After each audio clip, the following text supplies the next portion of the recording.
some of the things I still a little bit unaware of. So thank you. 谢谢尊敬的各位女士、各位先生，今天能够来到我们今天的活动当中。那我是来自聚外网的海外房产分析师，我叫 Adam。今天呢，我在这边很开心的跟大家分享一下关于中国买家在全球投资的一些趋势跟他们的信。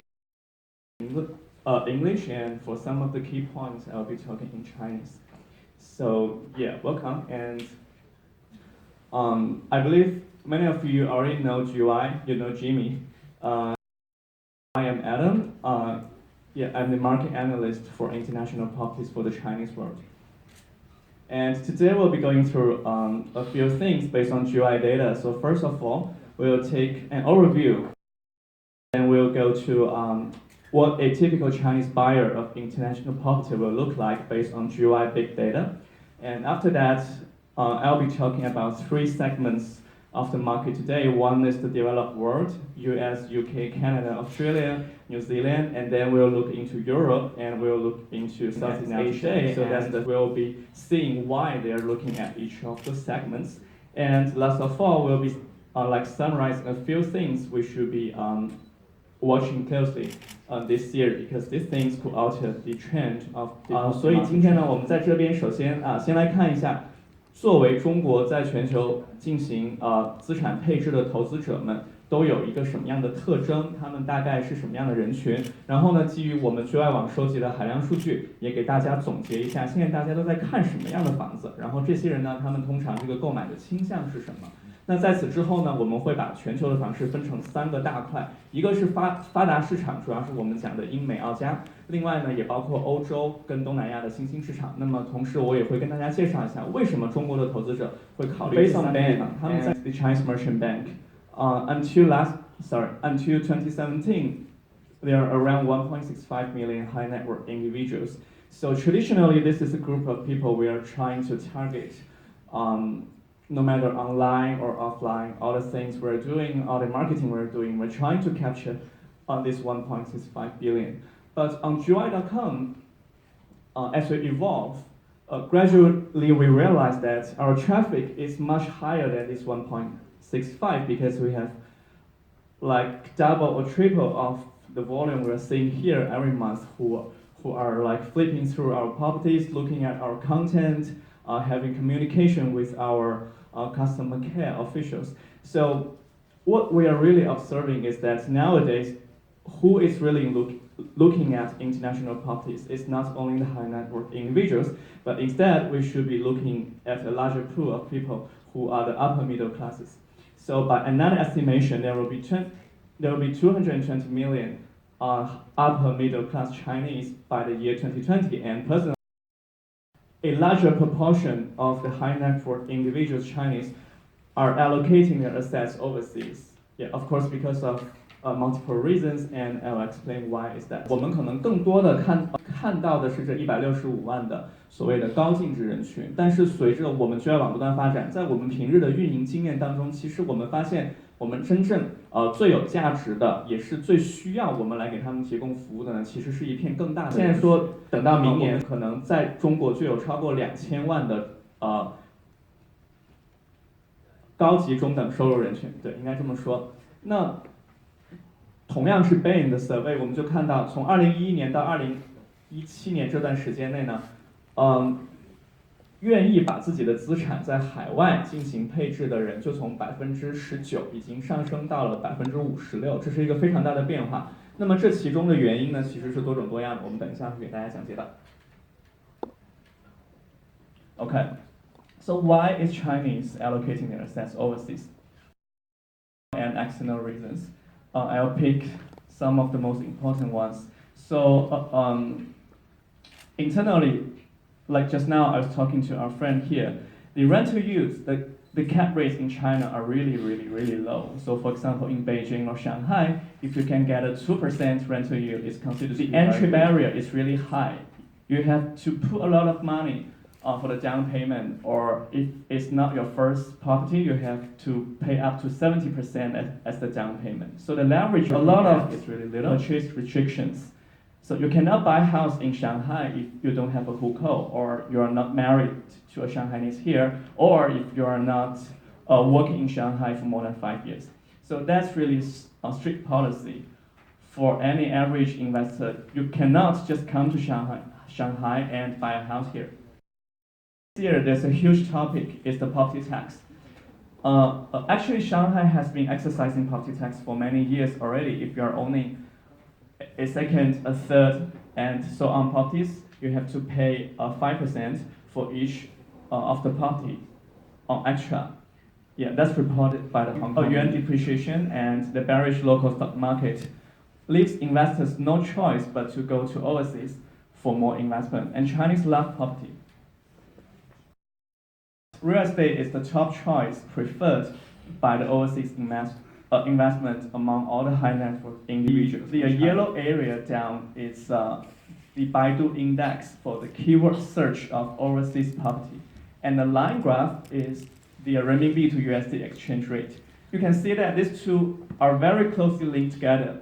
That means nowadays the average Chinese are very mindful or aware of the choice of overseas property as their alternative investment whenever their renminbi is bearish or they feel insecure of their assets. How can I move my money out? Or how can I apply for mortgage over there? Can I get a visa? So all kinds of the things.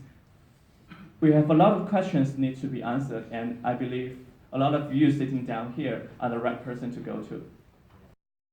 Based on Juwai big data, that the biggest motivation behind Chinese to go overseas for property hunting is investment and own use.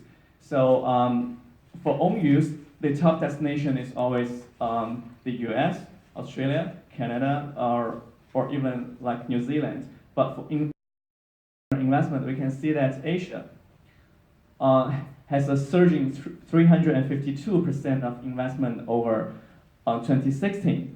So by the year of 2017, Asia and Europe has seen the biggest growth in terms of investment attention.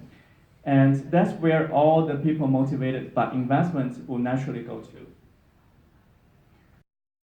Looking at our data, the first half of 2018, Thailand is the #1 unquiet place on top of US and Australia. Since I was working in July in 2015, 2015, 16, 17, the chart always goes US, Australia, and Canada. But in 2018, for the first time, Thailand has came to the top of the chart. And this year, for the first 3 months of 2019, Thailand still sees tight capital control on top, pushes people to go to cheaper places. And Thailand is also the most popular destination for tourists. So naturally, people will think of Thailand as a familiar, mature, and secure choice for overseas property investment.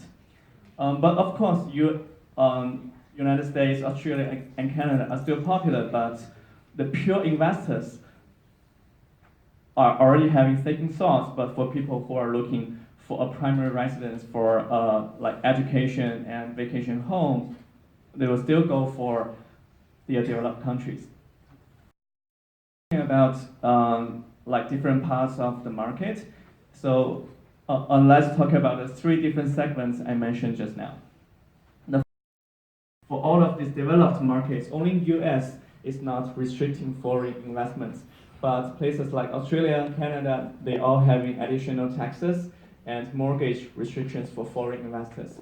And that push some of the very immature investors away. So now, when Chinese buyers look at these markets, what are they really looking at? They want to buy low because they know the markets are slowing down now. So they want to buy low, and they are really aiming at a long-term investment. They want to hold a property for a longer period of time, and they will be more picky in terms of the location and the condition of the property. So the selling point of the most popular markets now, especially in this year and next year, will be stability. In European markets, it's very special because people looking at European markets for reasons other than just pure investment, They buy in Greece, in Spain, in Portugal for the golden visa. They buy in France and Germany for retirement. So the lifestyle and the other benefits are really the key selling point here, yeah, which I mentioned as the soft factors. And Germany is actually a very interesting property market because even during the global financial crisis, the German property market stayed quite stable. There's no downturn. There's no car. You have to hold the property for more than 10 years so that you don't have to pay any VAT when you are selling the house.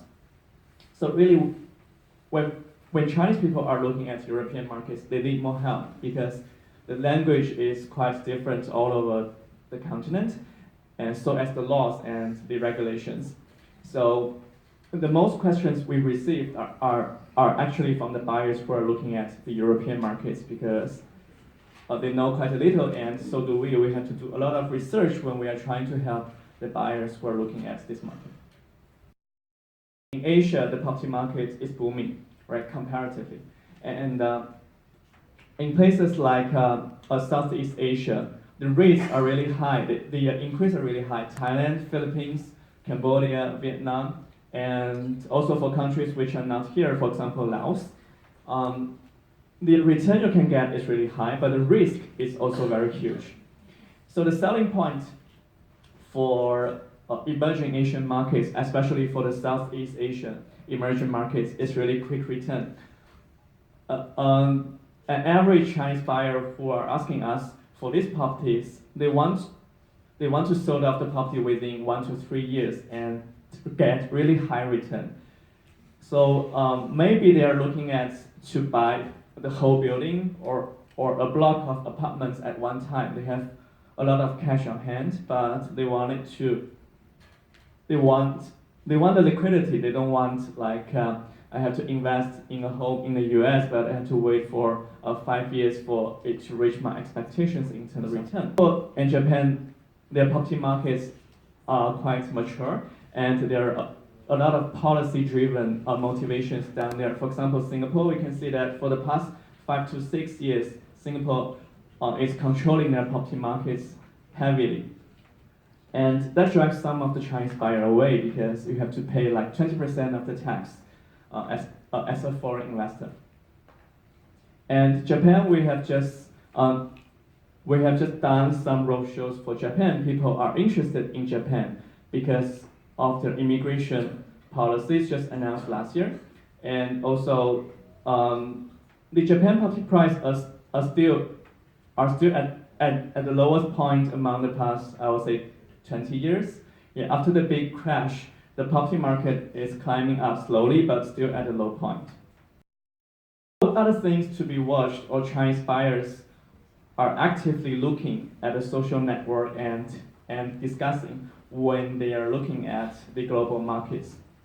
So for China, the tax reform and the property market cooling.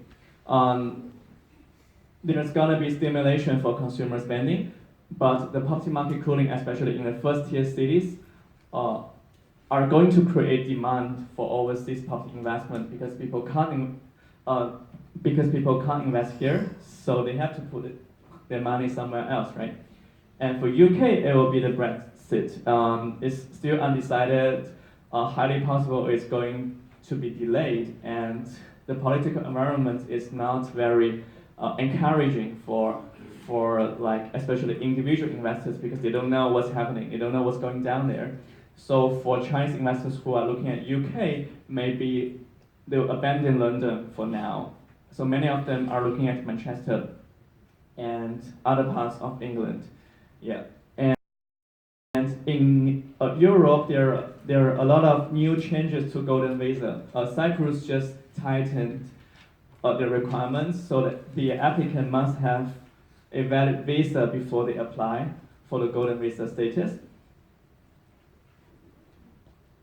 Yeah, and as Mario mentioned just now, Belt and Road Initiative is a big thing. And this year, although there is a global economic downturn coming about, but we think the BRI is still going to push through. We see that high-speed rail is completed in Thailand, in Laos, and it's going to start in Indonesia.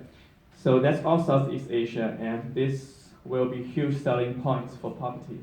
Also, in China, the Zhuhai, Hong Kong, Macau, Greater Bay Area is a huge thing the government is pushing now.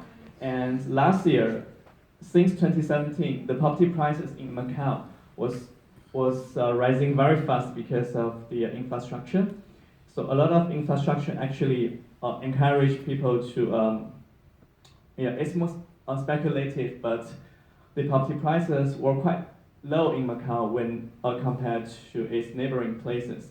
So now it's Juwai Talk. So this is a professionally produced video. We'll be interviewing one or two experts in different locations or in different areas. Sometimes it's lawyers, sometimes it's agents, sometimes it's accountant.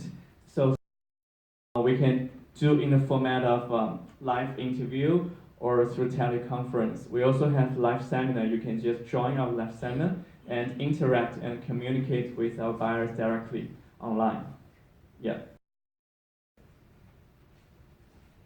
All right, so that's my, yeah, thank you so much. Offering this for 1 year. It also comes with syndicated channel listings, so we'll be syndicating all your listings to our partners. It's ICBC Bank, who have 100 million users. This will be offered for 1 year. Okay? And the lucky winner goes to... a nice glossy one. Okay. Century 21, Teresa Canton. Teresa. There she go. Okay. Okay, do you want to take a